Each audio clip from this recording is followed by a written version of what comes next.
Próxima noticia, que para mí no es tan gran noticia, pero dice varias cosas sobre la cultura de la iglesia. Parejas casadas en lo civil ya no esperarán un año para sellarse en el templo. Y esto está en el Mormon Newsroom. La primera presidencia de la Iglesia de Jesucristo de los Santos de los Últimos Días anunció hoy que el matrimonio civil entre un hombre y una mujer ya no requerirá esperar un año para que esta pareja esté casada o sellada en un templo. El cambio significa que las parejas santos de los últimos días pueden realizar su matrimonio en el templo tan pronto como lo permitan sus circunstancias. La nueva política establece un estándar global para los santos de los últimos días en todo el mundo. La Iglesia ha observado esta práctica durante muchos años en más de la mitad de los países donde reside esta Iglesia mundial. En esos países, las parejas están obligadas por ley a casarse primero civilmente. Donde sea posible, los líderes deben alentar a las parejas a casarse y sellarse en el templo, dice la carta de la primera presidencia a los líderes de la Iglesia en todo el mundo. La primera presidencia también declaró: este cambio en la política no debe interpretarse como una disminución del énfasis en el sellamiento del templo. El sellamiento de un esposo y una esposa en el templo tiene un significado eterno y una experiencia hermosa en el camino del convenio. La portavoz de la Iglesia, Irene Casos, quien es de Madrid, España, compartió su entusiasmo y experiencia personal relacionada con esta nueva política. En 2005, mi esposo y yo nos casamos. Tuvimos una hermosa ceremonia civil en la tarde del 15 de diciembre en un local. Más tarde ese día, en un ambiente más privado, nos sellaron en el Templo de Madrid, España. Después de ir al templo, todos celebramos con música y baile. La mayoría de mi familia y amigos cercanos no son pertenecientes a nuestra fe, por lo que fue especialmente significativo para nosotros hacer que presenciaran nuestra unión civil y ayudar a sentirse incluidos en las festividades del día. Estos cambios anunciados hoy traerán la misma experiencia feliz y memorable a muchas familias en toda la iglesia. Y esta es la verdadera razón del cambio de la política. Muchos miembros no podían asistir a las bodas de sus hijos o familiares porque no eran miembros o no tenían una recomendación, lo que podía ser muy humillante. Por un lado, es un castigo para los parientes que no pueden entrar al templo. Si querían ir al templo a ver la boda de su hija, por ejemplo, deberían haberlo pensado antes de elegir vivir una vida de iniquidad. Además de que esto iba completamente en contra de la idea de que la iglesia une a las familias. Eso no hacía nada más que separar. Segundo, si alguien, un miembro activo, digamos, no podía atender el casamiento porque no tenía una recomendación, el resto de la membresía y de la familia no podían más que pensar que había un problema de dignidad por el que esta persona estaba ausente de la ceremonia. Desde hace muchos años que se ha venido pidiendo que la iglesia permita que los no miembros o los miembros sin recomendaciones pudieran atender estos sellamientos, y esta es la mejor alternativa que encontraron. Al menos Nelson está tratando a su manera de no hacer sufrir a la gente de una manera tan cruel y deliberada, ¿no? Es algo. Mi papá y el papá de mi esposa, él era inactivo, mi papá no es miembro, tuvieron que esperar afuera. Ellos no pudieron ver mi casamiento porque no eran miembros. Para mí esa es una de las cosas más cruel que le pude haber hecho, pero en esa época yo pensaba, bueno, si mi papá quería ver el casamiento, se hubiera hecho miembro cuando le dije. Qué cruel, ¿no? Ahora, la iglesia pide que esas ceremonias de matrimonio civil sean sencillas y dignas. Las parejas pueden usar capillas de propiedad de la iglesia para estas ceremonias. Independientemente de la ubicación, el sellamiento del templo debe ser el foco central del matrimonio y proporcionar la base espiritual sobre la cual la pareja comienza la vida juntos, dice el artículo.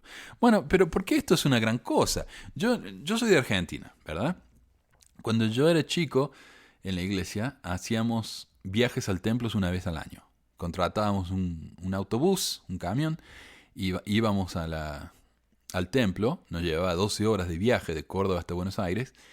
Íbamos, los grandes hacían sus investiduras, nosotros hacíamos bautismo para los muertos. En media hora estábamos listos y nos pasamos el resto del tiempo viendo películas de la iglesia en repeat, una y otra vez y otra vez y otra vez. Ya me las sabía de memoria. Y después de eso nos volvíamos. No nos quedábamos ni siquiera un día. Y un año fuimos porque coincidía con el matrimonio de una pareja de nuestro barrio.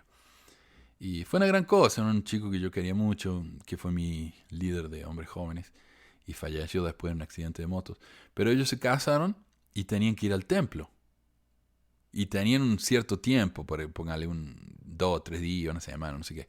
Tenían que ir al templo. Y si no iban dentro de ese periodo, tenían que esperar un año. ¿Ok?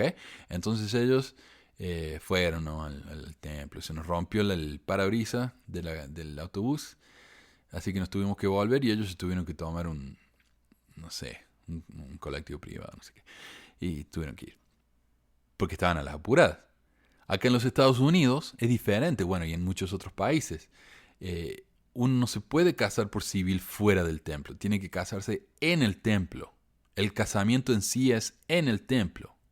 Entonces nos casan y nos sellan al mismo tiempo. Eso es lo que hice yo. En otros países eso no es permitido. El casamiento del templo no es válido en lo civil. Entonces tienen que hacerlo diferente. Por eso lo permiten. Pero ahora están cambiando y van a hacer igual en todo el mundo. Si quiere, uno puede primero hacer civil y después el templo. Lo van a permitir.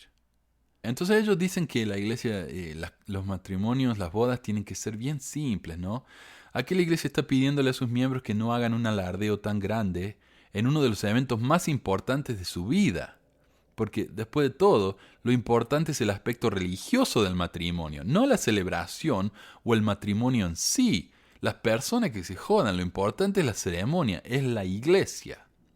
Esto me recuerda a un discurso del Elder Packer en el que nos recuerda de la política de la iglesia con respecto a los funerales. Otra situación en la que la iglesia precede al individuo. Muchos que no asisten regularmente a la iglesia van a un funeral, van con el espíritu humilde y receptivo. Qué triste es que se pierda la oportunidad de una conversión porque un funeral no sea lo que debe ser. Me duele la garganta eso. Bueno.